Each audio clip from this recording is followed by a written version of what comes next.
welcome to another episode of our CGI Experience podcasts. I'm Cheryl Olibrand, and last we spoke, we kicked off a new series, The Foundations of a Great Bot. I was with my colleague Chidi speaking about elements of great bot design, so feel free to go back and listen to that one later if you missed it. In this episode, we'll be talking about the challenges of bot development. So I'm happy to be joined by my colleague, Kate Taylor, an NLP specialist and full stack developer. Kate, would you like to take a minute to introduce yourself? Hi, Cheryl. Thank you for having me today. Yeah, I've worked in natural language understanding in healthcare and genomics, as well as in the finance and utilities settings.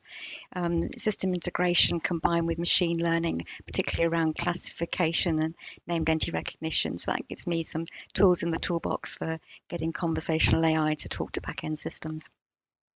Sounds like a pretty big full toolbox already. So I'm sure that you have tackled so many challenges beyond the ones that we've thrown at you in the short time that you've been with us. What would you say are some of the biggest challenges of bot development? I think it's moving away from it being a series of questions that effectively guide you through a digital form. I mean, the power of conversational AI is that it can pick out concepts and actions the user wants from the information that the user's given me. I mean, if I call up a chatbot and say, I want to give you my new address, what you don't want the chatbot to say is, how can I help you today? Right. What you really want it to do is to pick out the fact that I wanted to talk about addresses and then get itself in the right context that it will then collect information about that. For the information capture aspect, is it just about the understanding, or what are the other elements there that are challenging? I think context is important. If we're talking about changing my address, then the bot can understand that my landline might have changed, or I might have taken my landline with me. So if the customer has also said, I want to give you my new address and landline number, that's two things to sort out. So then you've got a concept of a queue of things that the customer is talking about and then wants to get sorted out. Then the customer might say something like, but no, my mobile phone hasn't changed. And then that context understanding, the bot is aware that the task is just to change the address and maybe the landline. So kind of finding the way back. I guess Yes. they initiate different flows, and you have to kind of keep them on track while helping them. Is that Yes, I mean, some depending on the back end systems that we're integrating with. I mean, changing somebody's address and phone number is usually one operation anyway. But if the customer then volunteers other information, then it's useful to either be able to switch to it and sort that out for them, right? or go back and say, well, just 1 minute, I've heard you've said that, and I'll come back to that in a minute for you. So I guess what we're trying to do is make it like the kind of call center where you ring up and they're able to cope with that kind of thing and mimic that human ability to say, right, you've told me two things. I've got two things to do. I haven't forgotten that second thing, and I'll be back to you shortly. That is the best experience. And is it the way you build it in the back end that enables that type of comfortable conversation?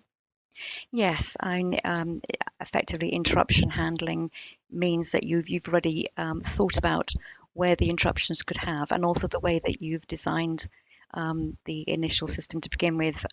So again, if you haven't listened to Chidi's podcast, go back and listen to that as well. All right. And then I guess in terms of understanding, I don't know if you've noticed this, Kate, but I don't have a British accent. Really? Gosh, I hadn't Yeah. noticed. That can be a bit of a challenge, can't it, too? Yes, yeah. I know in meetings when we're talking about routing or routing, I guess when I'm with colleagues who say both, I always feel like I have to choose, and that can be tricky from Which uh, side are you on?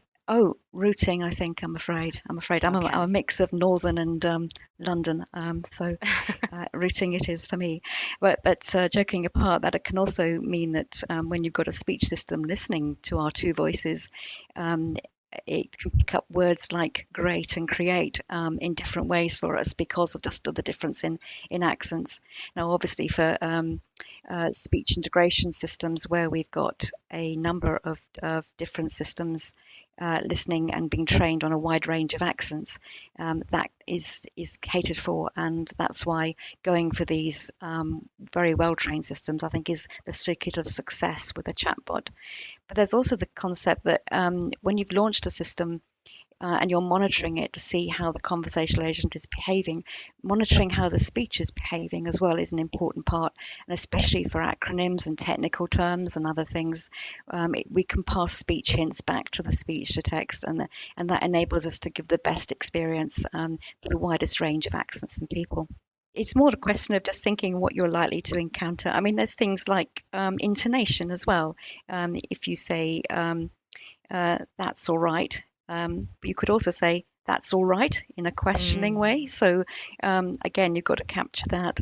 And there's also dialect. I could say, that'll do well enough. I could say, that'll be all right. I could say, that's fine.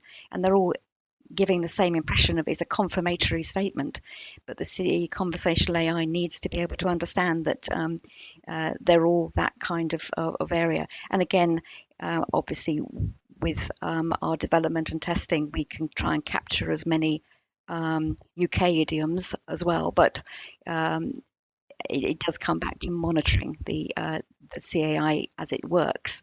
And having that feedback phase where you can then pick out those extra phrases and add them into the intentions, and a sort of continuous improvement, if you like. It's not that you can just deliver a conversational AI system and it will work forever as at optimum. You really do have to look after them. But I think that's also true of most computational systems. It's not deliver and forget. It's always a question of getting the best out of them.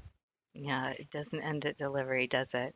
No. So, any kind of encouragement around the systems getting better, maybe, or I Yes, don't know. yes. I mean, I think because we've now got the tools in the toolbox to make these things happen, then it's a real time, an exciting time to be able to do conversational AI, not only in terms of the compute power behind all these things, the frameworks, the cloud computing, and everything else that makes these things possible in sort of real time. It's just that the integrations that you can do nowadays, I think, make conversational AI really the technology of the future. Ooh, well, we want to be there, don't we? All right. Absolutely. Thank you so much for joining me today, Kate. Thank you And for having me. thanks. And thanks to all the listeners who joined us today, too. We will be running more of these over the coming weeks and months, so please do join us again as they come through. And we look forward to seeing you again in a future episode. Goodbye.